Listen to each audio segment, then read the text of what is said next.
I've got some special garnishes and one extra special boozy ingredient that'll take your cranberry mimosas from just okay to incredible. I'm Kelly Anthony, this is the Anthony Kitchen, and in this kitchen, we are all about using great recipes and cocktails to bring you and your favorite people closer together. And as all the brunch lovers know, mimosas are totally worth gathering for. So here's what we're gonna do. We're gonna take this step by step.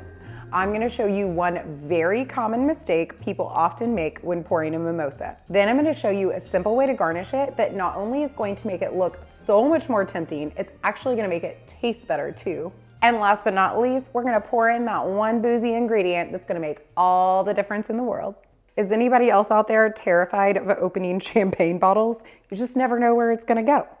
So the first thing you'll do is take your little cage wire off, and now, let's see if we can do this. Perfect, okay.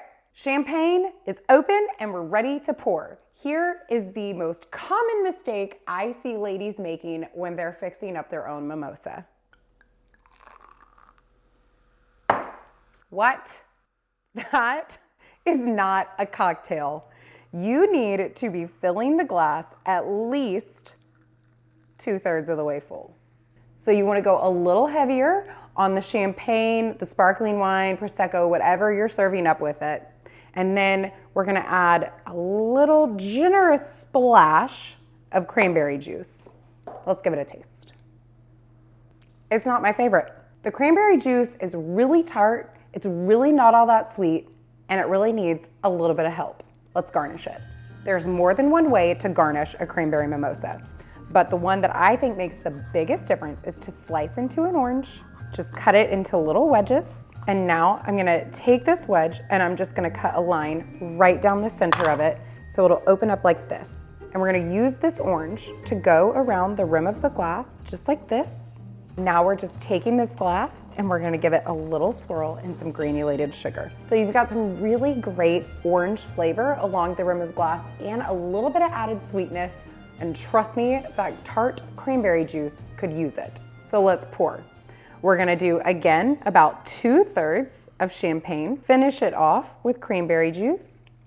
And if you want it to look really festive, a few little cranberries and a sprig of rosemary.